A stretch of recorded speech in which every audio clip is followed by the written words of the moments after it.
سیدہ طاہرہ خدیجۃ الکبریٰ رضی اللہ تعالی عنہا نبی اقدس صلی اللہ علیہ وسلم کے ساتھ 2 رکعت نماز صبح اور 2 رکعت شام پڑھا کرتی تھی۔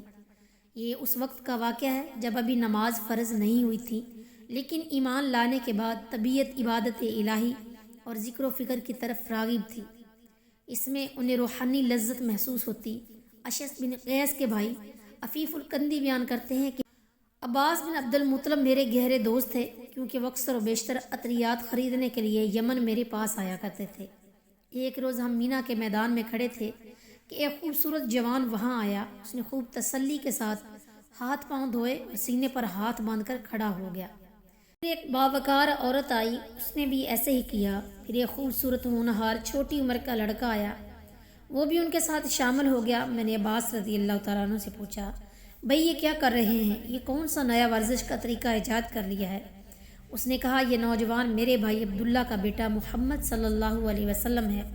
اس نے ایک نئے دین کا اعلان کیا ہے، اس نے نبی ہونے کا دعویٰ کیا ہے، اور یہ اس وقت اللہ کی عبادت کر رہے ہیں۔ یہ عورت اس کی بیوی خدیجہ رضی اللہ تعالیٰ عنہا ہے، جو سلیقہ شعار، دولت مند اور انتہائی دانشور ہے۔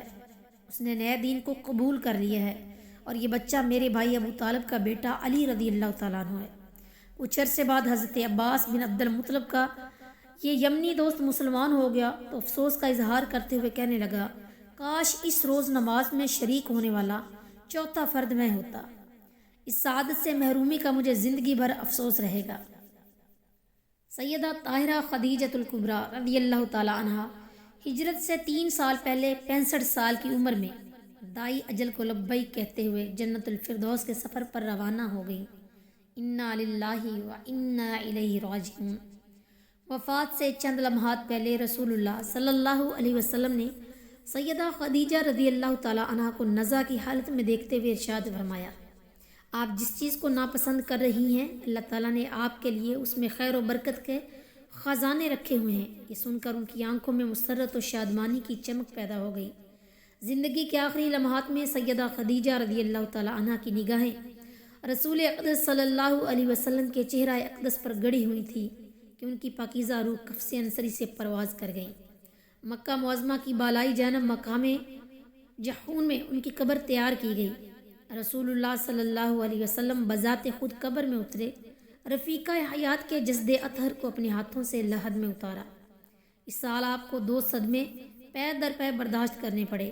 پہلے آپ کے غم گسار چچا کا سانِ ارتحال پیش آیا، اور پھر سیدہ خدیجۃ الکبریٰ رضی اللہ تعالیٰ عنہا راہی ملک عدم ہوئی۔ اس لیے اس سال کو عام الحزن یعنی سال غم قرار دیا گیا۔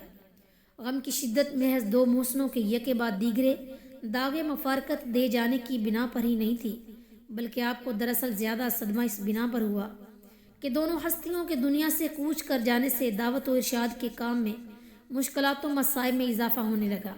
چچا نے اپنے اثر و رسوخ کو بروئے کار لاتے ہوئے ہر مشکل وقت میں آگے بڑھ کر آپ کا دفاع کیا، اور رفیقہ حیات سیدہ خدیجۃ الکبریٰ رضی اللہ تعالیٰ عنہا نے اپنے مال و دولت، وفا شعاری، خدمت گزاری سے آپ کے دل کو تسلی دی۔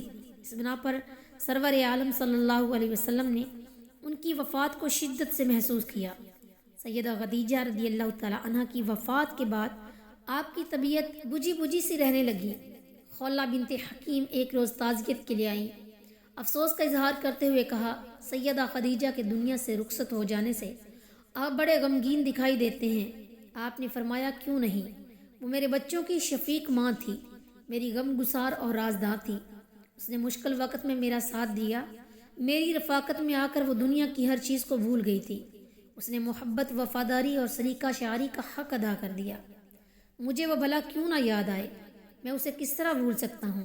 حضرت انس بن مالک رضی اللہ تعالیٰ عنہ فرماتے ہیں کہ رسول اللہ صلی اللہ علیہ وسلم کے پاس جب کوئی چیز لائی جاتی تو آپ فرماتے ہیں کہ یہ چیز فلاں عورت کے گھر پہنچا دو، وہ خدیجہ کی سہیلی ہے۔ حضرت عائشہ رضی اللہ تعالیٰ عنہ فرماتی ہیں کہ میں کسی عورت سے اتنی جزبز نہ ہوئی تھی جتنی خدیجہ سے، کیونکہ نبی کریم صلی اللہ علیہ وسلم کثرت کے ساتھ اس کا تذکرہ کرتے، جو نسوانی غیرت کا باعث بنتا۔ حضرت عائشہ رضی اللہ تعالیٰ عنہ فرماتی ہیں کہ نبی اقدس صلی اللہ علیہ وسلم جب کبھی بکری ذبح کرتے تو فرماتے کہ گوشت خدیجہ کی سہیلیوں کے گھر پہنچا دو۔ میں نے ایک روز آپ کے سامنے اس رویے کا تذکرہ کیا تو آپ نے فرمایا جن سے خدیجہ کو تعلق خاطر تھا میں بھی انہیں قدر کی نگاہ سے دیکھتا ہوں۔ میرے دل میں خدیجہ کی محبت گھر کر چکی ہے۔ حضرت عائشہ فرماتی ہیں کہ رسول اللہ صلی اللہ علیہ وسلم جب بھی سیدہ خدیجہ رضی اللہ تعالیٰ عنہ کا تذکرہ کرتے تو دیر تک اس کی تعریف میں رطب اللسان رہتے، اس کے لیے بخشش کی دعائیں کرتے۔ ایک روز جب آپ نے میرے سامنے تذکرہ کیا تو مجھ سے رہا نہ گیا، مجھے غیرت آئی اور میں نے کہا آپ کیا آئے دن اس بوڑھی عورت کا ذکر چھیڑ بیٹھتے ہیں، حالانکہ اللہ نے آپ کو اس سے بہتر بیویاں عنایت کی ہیں۔ میں نے رسول اللہ صلی اللہ علیہ وسلم کے چہرہ انور کی طرف دیکھا کہ غصے سے سرخ ہو چکا ہے۔ یہ صورتحال دیکھ کر میرے ہاتھوں کے طوطے اڑ گئے۔